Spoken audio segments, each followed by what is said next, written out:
Didn't put me in the stream. Up, yo, what's up, everybody? So welcome to Art of War Nuggets, Sun Tzu, Art of War Nuggets with Big Nard. Hey, Max, so I got good news. We're on chapter 8. It's another chapter down and another one down. Another chapter is done. So, you're excited to be on chapter 8, adaptations. Yep. So give me 1 second. Just wanted to, gotta fire up my controller. Yo, gee, here we go. Sorry about that. Oh, I guess it didn't work. Let me see. There we go. Boom. Sorry about that. For some reason it wasn't up. So all right, man. So listen, Word, I'm glad you're here. Thank you for your patience. We're doing a live broadcast. This is the first time one is like at a decent hour. It's 5:30. So PM, not 5:30 AM. So that's gonna be a whole little different thing because I'm kinda awake. So what? So, but anyway, welcome to the reading for all the people who are new. Reading Art of War, Sun Tzu, and this is the Shabala Dragon Edition, book by Thomas Cleary. I know it's in the lower right hand corner, but sometimes the video quality you can't really see it. I've noticed it on a few streams. So let's go. Without further ado, let's start it up. All right. So we start a new chapter, chapter 8. And I guess I got to do it manually now. So we're in chapter 8, adaptations. And let's begin. See what they're talking about. All right. So this one starts with an opening by Zhang Yu. And the opening from Zhang Yu says, adaptation means not clinging to fixed methods, but changing appropriately according to events, acting as a suitable. Acting as is suitable. Okay. Excuse me. Acting as is suitable. All right. So now we go right into Sun Tzu. And first, let me just, for the people who are just joining this nugget. So what we do is I read Sun Tzu's nugget, which is powerful, packed with potent information.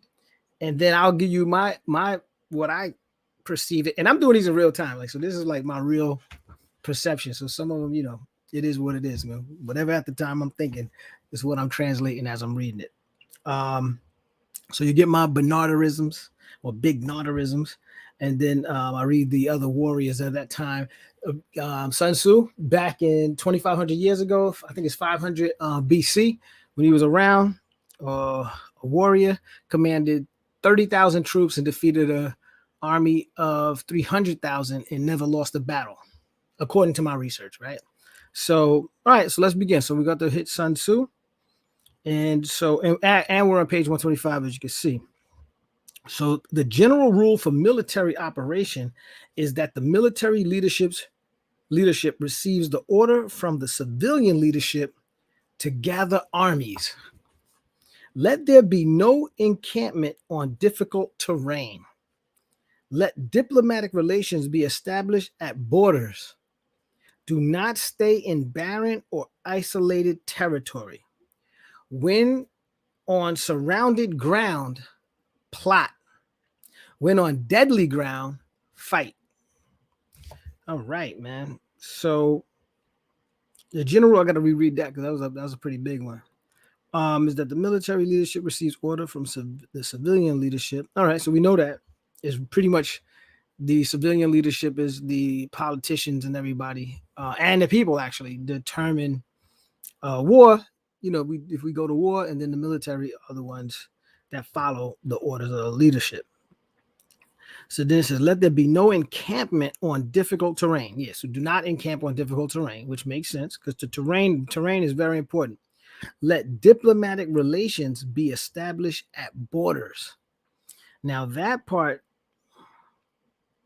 be established at borders. That part, not, I don't understand that one. Let diplomatic relations be established at borders. All right, but you guys can help me out in the chat. Hey, so I'm not the all-knowing, but like this one here, and some of the stuff I noticed, like the wording, because it's 2,500 years ago, even though that it's translated, you can tell some of the concepts are from that era. So it kind of and some of the thoughts and ideologies from that era too. So, which it all still fundamentally the same, but when you're trying to understand what it says, some of it is, in my opinion. All right. Yeah, diplomatic relations established at the border. I have no idea what it is, but I'm going to take a jab at it. And it's probably just saying the relationships handled, I guess, at a time when you go on tension, is handled. And I don't know if North and South Korea is an example. So I don't know if he's on that talking about that, but we'll just go with that for right now. That's the jab I'll take at it, see what the other people say. And he says, do not stay in barren or isolated territory, which makes totally sense, because if it's isolated and barren, you're going to run out of supplies quick, because in battle, you're living off the land, right? Like, so your entire army is fed off of the abundance of the land and the terrain that you're in. That's my take on it. All right, so now let's see what G. Lin says. Being on surrounded ground means there is steep terrain on all sides. All right, so that's pretty heavy. With you in the middle, so that an enemy can come and go freely, but you have a hard time getting out and back. That's pretty straightforward. I like that. When you are on ground like this, you should set up special plans ahead of time to prevent the enemy from bothering you, thus balancing out the disadvantage of the ground. Yeah, that's nice. All right. Okay. Yeah, definitely. If you know you're walking into an area that's putting you in a bad situation where you'll be surrounded, yeah, you definitely better set up provisions to get out. So I see that. So let's see what Lee Kwan says. Place an army in a deadly situation, and the soldiers will make it their own fight. Yep.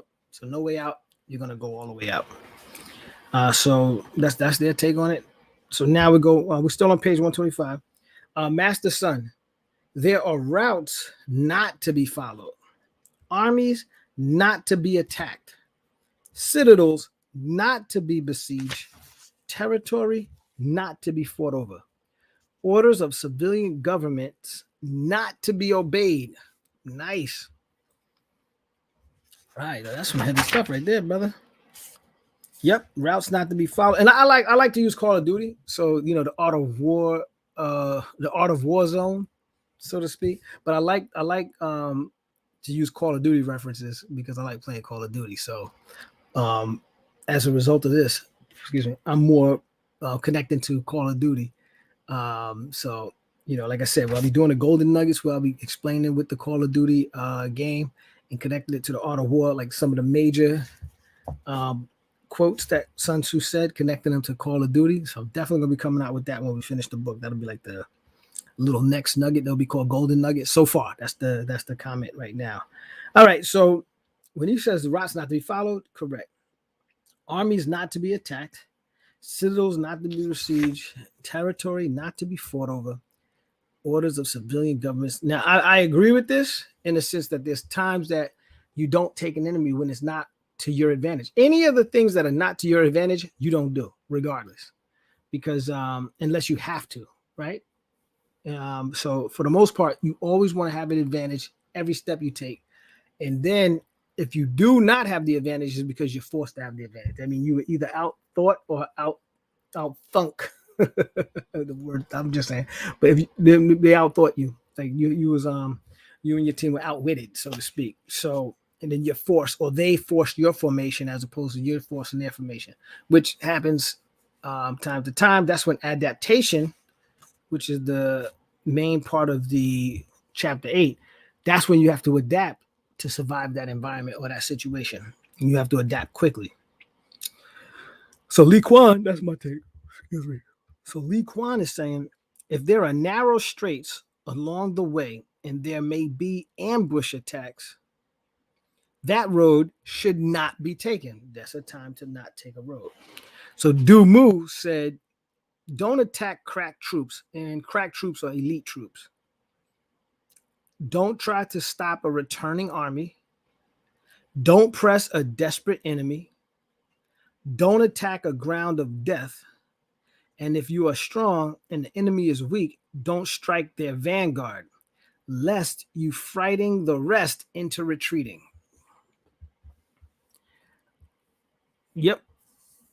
Wow, man. So yeah, again, don't attack elite troops. You definitely don't want to attack a group of Navy SEALs, like so to speak, or elite troops. You don't want to stop a returning army because a returning army is going to fight hard to the death. Don't press a desperate enemy because desperate enemies create desperate situations and fight to the death. Don't attack on ground of death because ground of death means that, from what I recall, ground of death, from what I've read previously, ground of death is when you're in a situation where the advantage is to the enemy, and that's considered ground of death, right? So you're in a you get caught in an ambush, you're in a ground of death, right? So, and the enemy is in the ground of life, right? Or there they have the advantageous perspective. And if you're strong and the enemy is weak, don't strike their vanguard, lest you frighten the rest into retreating. And frighten the rest. Excuse me.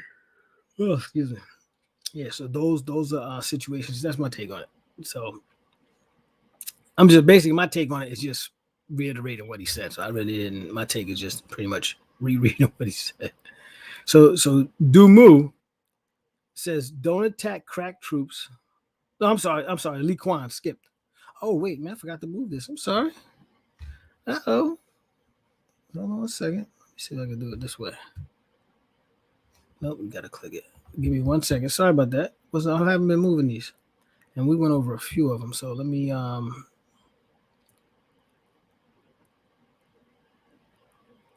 Yeah. Okay. Cool. So we right here right now on. Okay. Okay. So just to clear it up, that's on page 125, but I'm already into 126 because that kind of moved into the next page, and I didn't progress to advance the caption.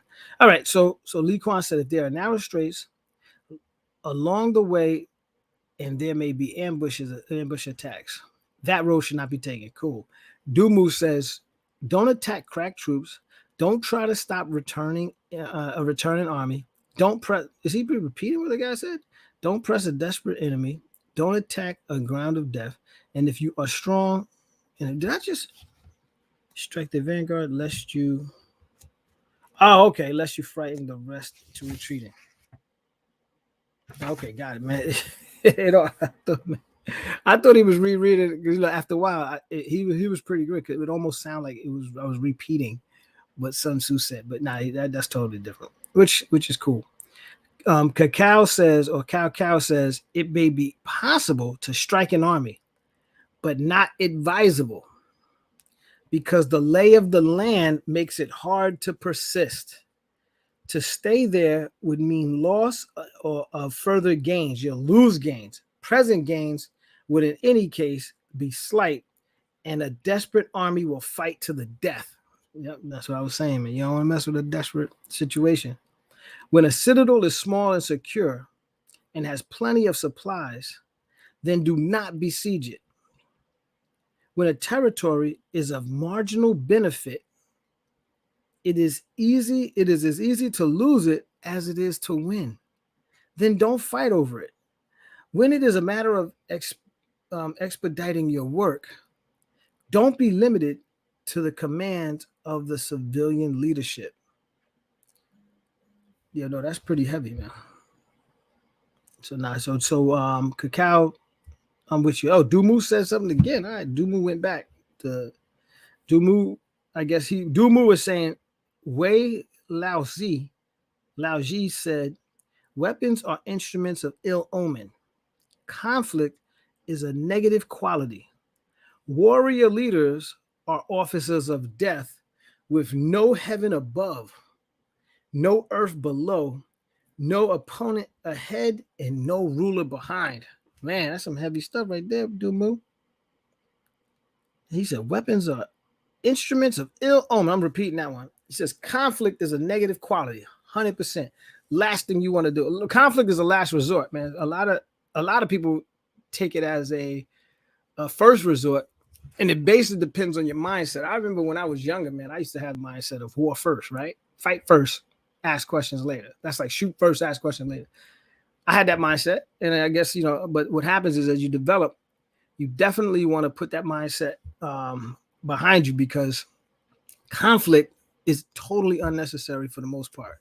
No matter, like, almost no matter what the conflict is, a lot of it is based on perception in my take, and it based on perception at the time, right? So there's a lot of times people get in a conflict over something that is of no significance whatsoever, and is based on a principle that has no foundation, but they believe that that principle is strong. They're willing to fight, kill, do anything to honor their principle that is on a weak foundation. Then later on, there's a level of regret, or you made resentment to you made the wrong decision, but now you made the wrong decision and you can't undo it. So conflict, and I like the way they said it's a negative quality, so it's not a good quality. So any of you out there who are conflict oriented, I'm not saying don't be conflict oriented, because conflict, there's a time and a place for conflict. So I'm for aggression, I'm for attack, I'm for war, I'm for all of that at the appropriate time, though. And there's almost no appropriate time for it. But like, I got friends too, man, that's the way they are. And I'll be like, hey, they're so like that. You know, it's like, man, I don't even know if you tell them to not be like that, because it might mess them up. But the ultimate goal is to not be that way. In my opinion, it's a negative quality. Warrior leaders are officers of death because they think conflict. So, you know, if you think conflict, then that's going to be pretty much, and you're leading that, any type of thing. And mostly it's emotional, right? And so an emotional leader is not considered a good leader, right? For the most part, because you're governed by your emotions, which normally would bring war, and conflict is normally an emotional driver. It's driven by emotion for the most part, I'm saying, right? And anything driven by emotion normally doesn't lead to a good end. So that's why warrior leaders are officers of death, with no heaven above and no earth below, no opponent ahead and no ruler behind. Yep, unpredictable, fully. All right, so let's move to the next one. And so here we oh wow. So then it says, therefore, Master Sun says, therefore, generals who know all possible adaptations to take advantage of the ground know how to use military forces. Now that is important. That's very important. Therefore, generals who know all possible adaptations, which is based on fast thinking, but also great planning, great assessments, great analysis of the situation, great understanding of the terrain, great using of your forces. But all possible adaptations take advantage of ground, know how to use military forces. If generals do not know how to adapt advantageously, even if they know the lay of the land, they cannot take advantage of it. So if you don't know how to adapt advantageously, you can't even take advantage of the land. So that's I must say a talent, but it's a learned behavior. All right. Oh, he goes on. I'm sorry. That's not the end of it. It's funny because normally his captions are a little smaller than this, but lately he's been, I guess they're getting a little, I guess he likes the adaptations, man, because he's talking about them. I would take that as saying adaptation is very important, right? So when you hear him, his sentences are longer in general, probably has something to do with how he prioritizes it. If they rule armies without knowing the arts of complete adaptivity, even if they know what there is to gain, they cannot get people to work for them. If they rule their armies without knowing the arts of complete adaptivity, even if they know what there is to gain, they cannot get people to work for them. And here's another one. Now, this is Jia Lin's response. So my take on that is, you need to, the adaptation part. So what I was saying in regards to that, this is a highly critical part because he's writing long. Not only did he write a longer statement, dude, this is like a one-page statement by Jia Lin. So this is important. So let's just make a note of this one, as This is something that I believe he deems important. So I'm gonna put a little asterisk on my highlight. Little asterisk and just in the book. Oh my goodness, what the hell happened to this? This looks nasty, like a zombie hit it. Look at that. I don't know what that is. I'm assuming, when you don't know what it is, you blame your daughter, right? So I'm thinking that my daughter was playing with this somehow, but probably it just leaked. Just put that to the side. And come on, no, where's my highlights? Oh man, I got them in my other. All right, I'll just use this one. So we'll go with orange for the day. But I definitely want to make a note of this in the book itself. And it's funny, I'm reading a physical book, man. That's the funny thing too, man. This is a physical book, guys. Check this out. Physical books still exist. Physical books, markers, and pens. Yeah, we're doing it the old way. So this is very important. But anyway, and I actually just mentioned that in the last thing. If you don't know you don't know how to adapt. Then you're in trouble for the most part. All right, so now Gia Lynn says, now this is a long one. She says, even if, I'm assuming this is she. Actually, I gotta look this up a little more. Even if you know the configuration of the land, if your mind is inflexible, you will not only fail to take advantage of the ground, but may even be harmed by it. It is important for generals to adapt in appropriate ways. And that's why I said when they're using words, everything is specific. Because it's adapt in appropriate ways. And I can hear my daughter coming. And so if you change, I'm gonna put you, hold on one second. Let me put, I got a sign so she don't they were out, so I didn't know they were coming back.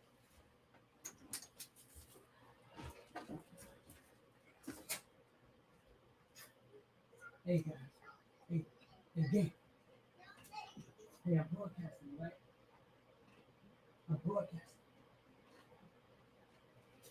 I don't know what a sign is.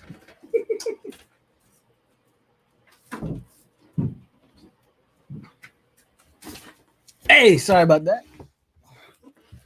Hey, sorry about that. But I had to just let them know because I have a sign. Oh, here it is. Yeah, man, I had a sign for my daughter because she loves to jump in. So, but I didn't realize it was right there. All right, so sorry about that. Where was I? All right, so we'll start that over. So even if you know the configuration of the land, if your mind is inflexible, you will not only fail to take advantage of the ground, but may even be harmed by it.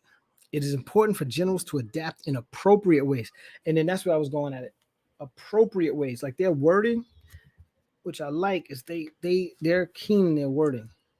See, because adapting in appropriate ways is the key, not just adapting for the sake of being adaptive.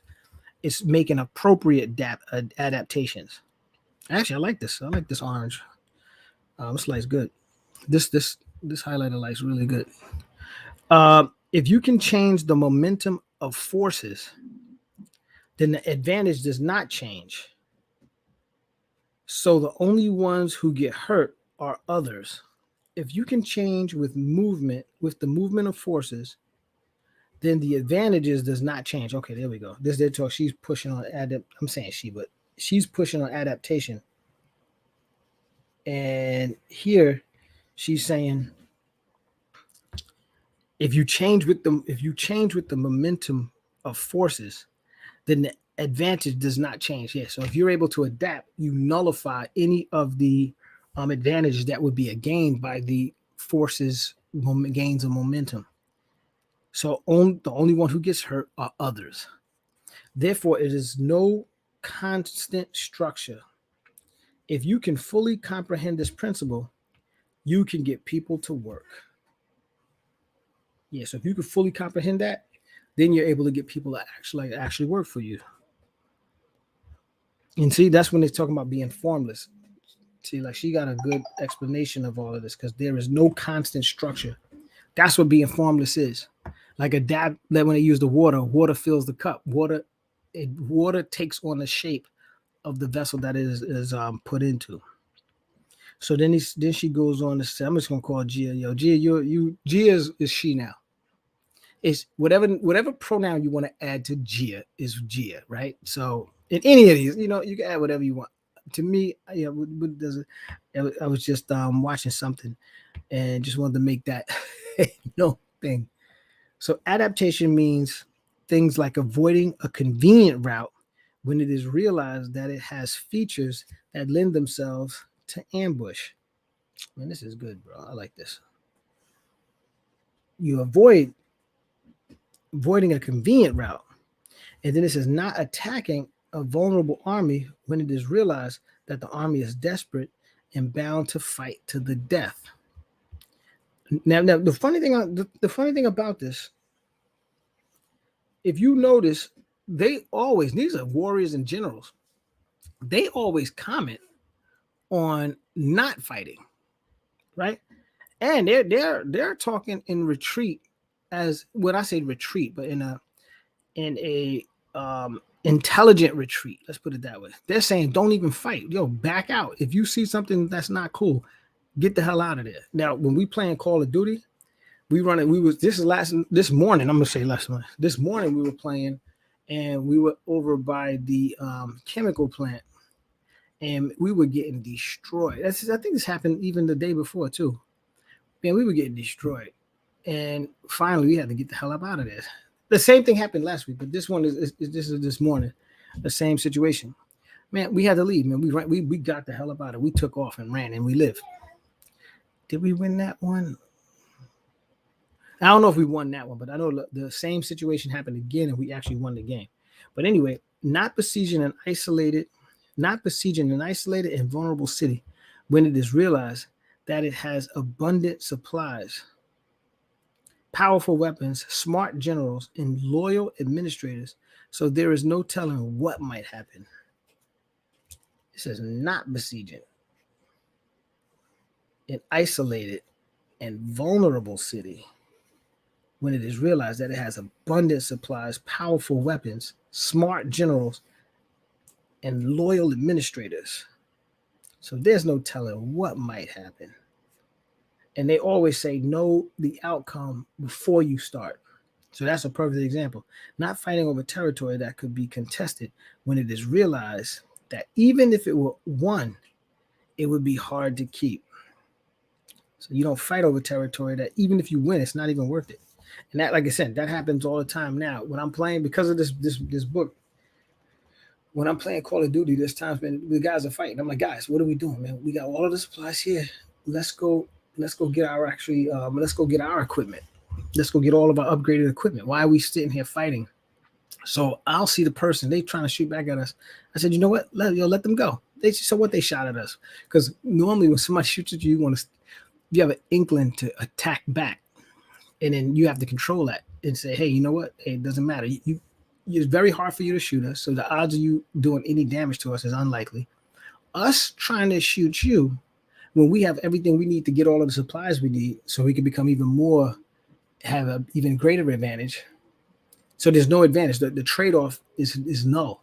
For us to stay there, even if we kill them, the odds of us getting killed now increase significantly before we even get what we call it a loadout, before we even get our loadouts. So sometimes it's like, listen, don't even worry about them because it's not to our advantage. So that means it's not even if we kill them, there's to know it's very little significance to us. Not fighting over territory that could be contested when it is realized that even if it were won, it would be hard to keep. It would be of no use anyway, and it could cost people's lives and limb. Then it says not following the directives of civilian government, which ordinarily should be followed. When it is realized that there would be a disadvantage and consequences and consequent harm and direction from behind the lines. So let's repeat that though. Not following the directives of the civilian government, which ordinarily should be followed. when it is realized that there would be disadvantage and consequent harm in direction from from behind the lines. So these adaptations are made on the spot as appropriate. There you go. There go that word again. Appropriate, and cannot be fixed in advance. Like, you can't plan that. So greed for what can be gained by it means taking any shortcut, attacking any isolated army, besieging any insecure. That's like, because that's greed. That is what that is, though. Greed for what can be gained means taking any shortcuts, attacking any isolated army, besieging any insecure city, contesting any territory that can be taken, taking command of any serviceable army. If you are greedy for what you can get from these things and do not know how to adapt to changes such as outlined above, not only will you be unable to get people to work, you will destroy the army and wound the soldiers. Wow, that's what I'm talking about. All right, so what we'll do is we'll stop there. That's definitely good. That was Gia Lynn's take on it. So we'll actually stop there. We're at 31 minutes. Hey guys, guys, girls, people, let me know what you feel in the comments. Just let us know let us know what you think. All right. So we're headed out. So see you guys next time. So I wanted to plug, check out Gothier.com, check out the website, go to the blogs, listen to the music, check out what's there. Let me know what you think. Feedback, everything. I'm always open for feedback, interaction. So let me know what you guys think. So you can check me out if you want to watch Call of Duty. We play Big Nard 007 at twitch.tv. I normally play with my boys, Dr. Boyce Watkins. Definitely check out drboycewatkins.com. Visit him. Get that. What he does, he does a lot of stuff related to financial advice, crypto, stock market. Yeah, he covers everything at the Black Business School that he has, which is great. So definitely check out Dr. Boyce Watkins, one of the team members. And then we have GMAC. GMAC, he's basically the general, but check out gmaculategaming.com. GMAC is definitely, like I said, he's our Sun Tzu in Call of Duty on the squad. He had to leave early in the middle of one of the games. He had to leave it, and then you can see the difference when you have a general that knows the lay of the land, because GMAC is really well. And then so when we were left to our devices, the games didn't go as streamlined. It wasn't as smooth. The direction wasn't as clear. So definitely check us out. Check out gmacgaming.com. He does coaching also for anybody's interested. And first of all, say what's up. That's it. Say what's up to everybody else. I definitely appreciate your time and look forward to seeing you guys on the next nugget. And definitely signing off. Have a great one. All right. Take care.